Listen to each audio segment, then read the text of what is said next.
bienvenue pour cette analyse approfondie. Aujourd'hui, on s'attaque à un truc, un petit cauchemar du quotidien, je crois. La clé qui reste coincée dans la serrure. Ah oui. Ou qui refuse de tourner. On est là, planté devant sa porte, la clé bloquée. C'est hyper frustrant, non? Ça monte vite. Ah bah oui, complètement. C'est le genre de blocage soudain. On ne comprend pas toujours pourquoi sur le coup. Et ça peut vraiment paralyser une journée. On se sent un peu bête face à un objet si simple en apparence. C'est exactement ça. Alors, l'idée aujourd'hui, c'est de comprendre ce qui se passe vraiment là-dedans, dans ce mécanisme qui fait des siennes. Pourquoi une clé se coince? C'est quoi les raisons? Et puis surtout, comment on réagit intelligemment, quoi, sans tout casser. Voilà. On va regarder les causes, les risques et puis les solutions en se basant sur les infos qu'on a. Le but, c'est vraiment de décrypter un peu ce phénomène pour savoir quoi faire et surtout ce qu'il faut absolument pas faire quand ça nous arrive. Comprendre la petite mécanique derrière tout ça. Ok, alors décomposons ça. D'après nos sources, il n'y a pas qu'une seule raison, hein. Ça peut venir de la clé. Vieille, abîmée, peut-être. Mhm. Ou alors, c'est la serrure elle-même, le cylindre, les fameuses goupilles là-dedans, ou tout le mécanisme interne, quoi. Et puis, il y a les invités surprises, la crasse, la saleté, le manque d'huile. Oui, c'est assez fascinant de voir comment l'interaction entre tous ces petits éléments peut être perturbée. Une serrure, en fait, c'est un assemblage super précis. Le moindre grain de sable, au sens propre comme au figuré d'ailleurs, bah, ça peut tout bloquer. Ah ouais, Des pistes, c'est la première étape. C'est crucial avant de faire quoi que ce soit. Si on agit à l'aveugle, on risque vraiment d'empirer les choses. bon, alors, allons-y dans les causes. La première suspecte, d'après les infos, c'est l'usure. C'est vrai qu'on les utilise tout le temps, nos clés, des milliers de fois.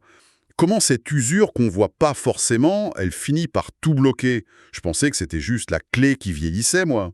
L'usure, oui, c'est une cause majeure, c'est vrai, mais ça touche autant la clé que la serrure en fait. Il faut imaginer les dents de la clé comme des petites montagnes, des vallées, mais hyper précises. Et dans le cylindre, il y a des goupilles. Oui, les petites tiges là. Voilà, des petites tiges en métal, souvent en deux parties, de longueurs différentes. Ces goupilles, elles doivent être soulevées par les dents de la clé pour s'aligner parfaitement sur une ligne qu'on appelle la ligne de césure. C'est cet alignement qui permet au cylindre de tourner. D'accord, ok. Le principe de base. Ben, avec le temps, les frottements répétés, il se pose deux choses. Soit les dents de la clé s'usent, elles s'arrondissent un peu, elles perdent leur forme précise. Du coup, elles lèvent plus les goupilles pile à la bonne hauteur. Ah, Soit c'est à l'intérieur du cylindre, les goupilles elles-mêmes s'usent, ou les petits canaux où elles glissent. Le métal fatigue, il y a des micro-déformations. Et dans les deux cas, l'alignement parfait n'est plus là. Même un tout petit décalage, quelques dixièmes de millimètre, ça suffit pour qu'une ou plusieurs goupilles restent coincées et bloquent la rotation. Ou alors elles empêchent la clé de sortir parce qu'elle ne retombe pas comme il faut. C'est fou que ce soit si sensible. Ça explique pourquoi une clé qui marchait nickel hier peut d'un coup se coincer aujourd'hui. Exactement. L'usure, elle est progressive, mais le blocage, lui, il peut paraître hyper soudain. C'est quand on franchit un seuil critique, en fait. Deuxième cause possible, la saleté. L'ennemi invisible dont parlent les sources. Poussière, petits débris. Comment ça arrive à bloquer un truc en métal, ça? On n'imagine pas. Ah, on sous-estime beaucoup ce qui peut rentrer et s'accumuler là-dedans. Surtout une serrure qui donne sur l'extérieur, mais même à l'intérieur avec la poussière. Ça peut être de la poussière fine, du sable, si on habite près de la mer ou d'un chantier. Mhm. Des toutes petites fibres de tissu qui viennent des poches, des petits bouts de métal, de l'usure de la clé elle-même et du cylindre, voire du pollen en printemps. Ah oui, carrément. C'est une vraie collection. Exactement. Et ces particules, elles se glissent partout, entre le cylindre et son logement, le stator, et surtout dans les petits trous des goupilles. Ça crée une friction en plus, ça gêne le mouvement des goupilles. Elles montent mal ou souvent, elles redescendent plus correctement quand on veut retirer la clé. C'est un peu comme mettre du sable dans une montre. D'accord. Et l'humidité, ça aggrave les choses d'après les sources. L'humidité, c'est un vrai catalyseur de problèmes. D'un côté, ça peut faire rouiller, corroder les pièces en métal, donc ça crée des aspérités, ça augmente la friction. Logique. Et de l'autre côté, l'humidité, ça a tendance à coller la poussière et les débris ensemble. Ça forme une espèce de pâte, une boue un peu abrasive à l'intérieur. Et cette boue, elle peut littéralement coller les goupilles dans leur logement ou gripper le cylindre. Une serrure dehors, sous la pluie. Le gel, elle est hyper vulnérable à ça. Ok. Usure, saleté. Et le troisième point, le manque de lubrification. Les sources insistent pas mal là-dessus. Est-ce qu'il faut vraiment huiler une serrure régulièrement? J'ai entendu dire qu'il fallait surtout pas mettre d'huile. C'est quoi le vrai du faux, là? C'est une excellente question parce qu'il y a une nuance. Elle est importante. Oui, une serrure, c'est de la mécanique. Ça a besoin d'être lubrifié pour fonctionner en douceur. Et aussi pour protéger les pièces de l'usure, de la corrosion. Le frottement métal contre métal, surtout s'il y a déjà de l'usure ou de la saleté, ça augmente beaucoup le risque de blocage. Un mécanisme sec, ça force plus. C'est normal. Mais alors pourquoi on dit de pas mettre d'huile? Le problème, c'est le type de lubrifiant. Les huiles liquides classiques, genre huile de machine, ou même le WD-40 standard qu'on utilise un peu pour tout, Ouais, le truc qu'on a tous. voilà, ces huiles, elles ont tendance à attirer la poussière, les saletés, et à les retenir. Avec le temps, l'huile se mélange à la graisse et ça forme justement cette espèce de pâte abrasive dont on parlait. Et ça, paradoxalement, ça peut finir par encrasser et bloquer la serrure. C'est pour ça que les pros, ils recommandent plutôt des lubrifiants secs, souvent à base de graphite ou de silicone. Ça lubrifie, mais ça laisse pas de résidus collants. Donc, le manque de bons lubrifiants ou utiliser un truc pas adapté, oui, ça contribue au problème. D'accord, ok, c'est beaucoup plus clair comme ça. Usure, saleté, humidité, mauvais ou manque de lubrifiant, pas mal de raisons possibles. Bon, maintenant, la réaction. On est là, devant la porte, clé coincée. Le réflexe, quasi universel, c'est de forcer. Gigoter la clé, essayer de tourner plus fort, ça va bien finir par venir. On se dit ça, non? Ah oui, Mais les sources sont claires, c'est la pire idée. Pourquoi c'est si risqué? c'est le réflexe de l'impatience, de la frustration, on le comprend, mais pour la mécanique, c'est terrible. Le risque le plus direct, le plus spectaculaire, on va dire, c'est de casser la clé. Net. Dedans. Aïe. Les clés modernes, surtout les clés plates, elles sont souvent faites dans des alliages assez tendres ou cassants. On force un peu trop en torsion, on fait un mouvement de levier un peu brusque et clac, la tête de la clé nous reste dans la main. Et là, c'est le début des vrais ennuis, j'imagine. Ah ben oui. Parce que sortir un bout de clé cassé, surtout s'il est bien enfoncé, c'est une opération super délicate. Ça demande des outils très spécifiques, des extracteurs, des pinces très fines, parfois même il faut percer un peu. Chou. C'est quasi impossible à faire soi-même sans abîmer encore plus la serrure. Et ça veut dire quasi systématiquement un appel à un serrurier. Et la facture qui va avec. D'accord. Mais même si la clé, par miracle, elle casse pas, forcer, ça reste une mauvaise idée, hein. Absolument. Quand on force sur la clé, on met une pression énorme sur tout le mécanisme à l'intérieur. On peut tordre le cylindre lui-même. Après, même si le blocage initial est résolu, il tournera plus correctement. On peut surtout abîmer les goupilles. Ah oui, les petites tiges. Voilà, on peut les tordre, les mater, même les casser. Ces petites pièces, c'est vraiment le cœur de la sécurité et elles sont assez fragiles. C'est un peu comme un trombone qu'on tordrait trop de fois et finit par casser ou par plus avoir la bonne forme. C'est une bonne image, oui. Forcer, ça peut aussi rayer l'intérieur du cylindre ou les canaux des goupilles. Ça crée des points d'accroche pour toujours qui vont rendre la serrure plus dure ou qui vont causer d'autres blocages plus tard. C'est des dégâts internes, on les voit pas forcément, mais ça dégrade la serrure, sa performance et sa fiabilité. Et là où ça devient vraiment préoccupant, c'est que ça touche à la sécurité. C'est mentionné clairement dans les documents. Tout à fait. Une serrure dont le mécanisme a été forcé, abîmé, c'est une serrure qui est affaiblie. Elle pourrait devenir plus facile à crocheter ou à forcer pour quelqu'un de mal intentionné. Parfois même, les dégâts peuvent empêcher la serrure de bien se verrouiller. La porte reste vulnérable. La sécurité, elle est plus garantie. Donc en gros, en essayant de régler le problème en force, on risque non seulement de payer plus cher à réparation, mais en plus, on met en danger la sécurité de chez soi. Exactement. Le coût final d'une tentative de forçage, il peut être bien plus élevé que celui d'une intervention patiente ou pro. Remplacement complet de la serrure, parfois même il faut réparer la porte si on a vraiment bourriné. Sans parler du stress, du sentiment d'insécurité. Ça montre bien qu'en mécanique de précision, la force brute, c'est rarement la solution. Patience et méthode, c'est ça la clé. Bon, message reçu. On respire un grand coup, on résiste à l'envie de tout arracher. Mais alors, est-ce qu'il y a quand même un petit quelque chose qu'on peut tenter soi-même, avec une infinie précaution, avant de jeter l'éponge et d'appeler au secours? C'est quoi ces solutions douces dont on parle? Il y a quelques petites manœuvres de première intention.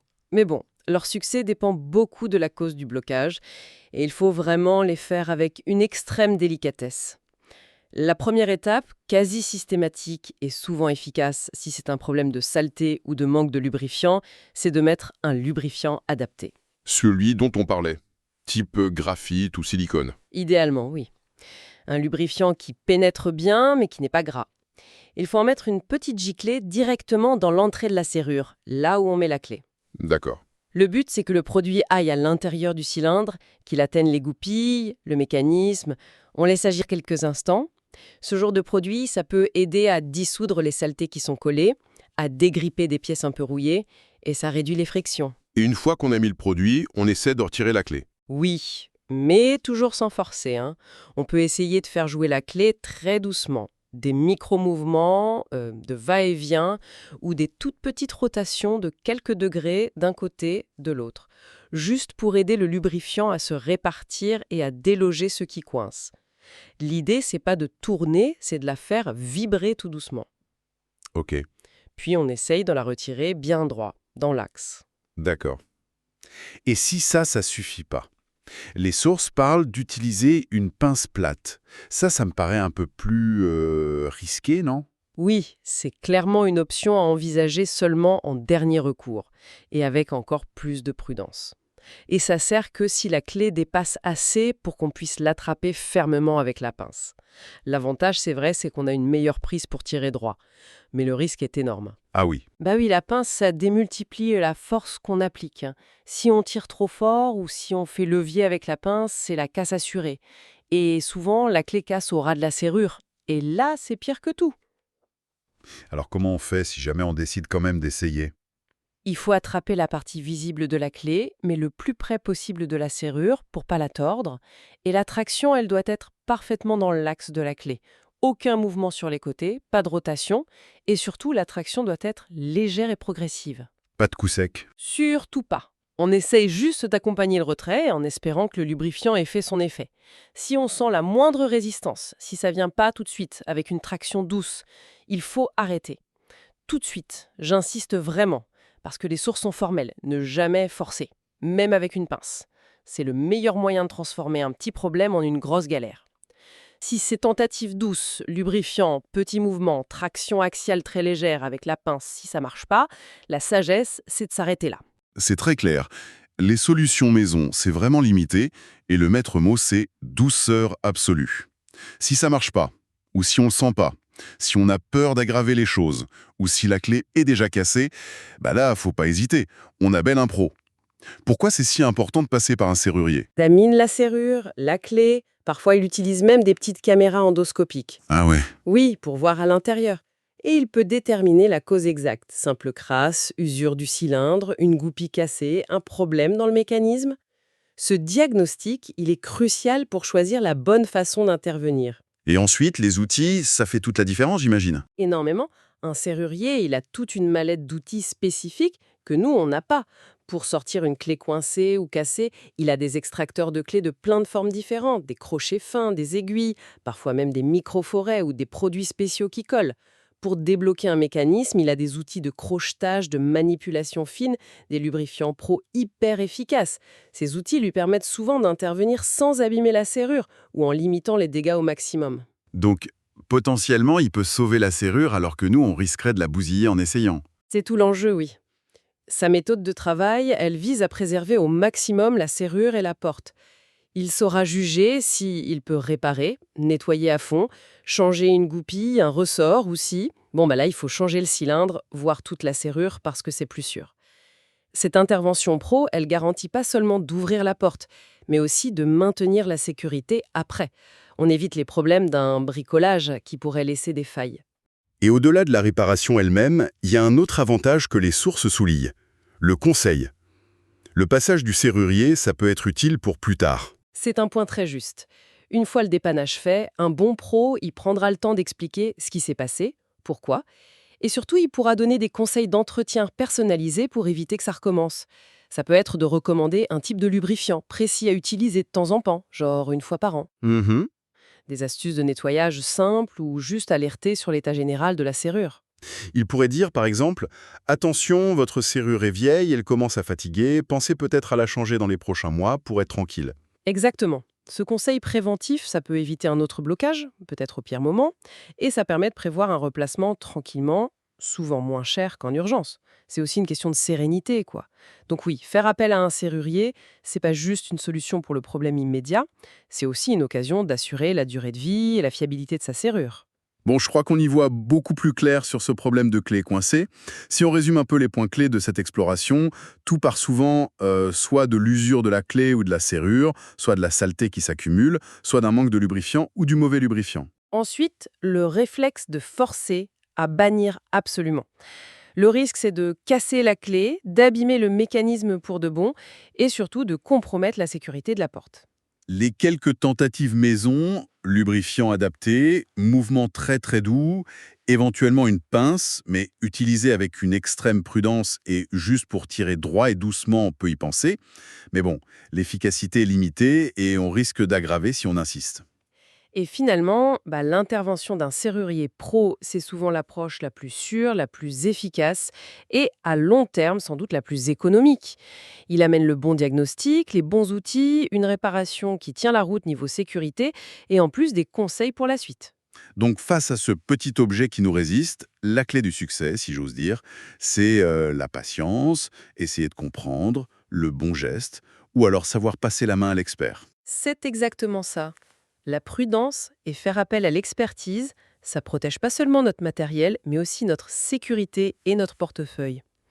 Et puis, ça nous rappelle aussi que ces mécanismes du quotidien, qu'on utilise sans même y penser, ils méritent un peu d'attention, un peu d'entretien pour continuer à nous rendre service fidèlement. Et pour finir, une petite pensée que ça m'inspire tout ça. Ce petit incident, si banal, si agaçant, d'une clé qui coince, est-ce que ça nous révèle pas un peu la complexité, la précision qu'on soupçonne pas, cachée dans les objets les plus ordinaires de notre quotidien? Ces mécanismes qu'on croit simples, robustes, et qui en fait dépendent d'un équilibre hyper fin. C'est une perspective intéressante, oui. Ça nous interroge sur notre rapport à la technologie qui nous entoure, même la plus simple en apparence. Et peut-être aussi sur la valeur de l'entretien préventif, cette action un peu invisible qui permet à tant de systèmes de fonctionner sans problème jusqu'au jour où on l'oublie. De quoi méditer la prochaine fois qu'on tournera une clé dans une serrure, en espérant qu'elle tourne, sans résistance.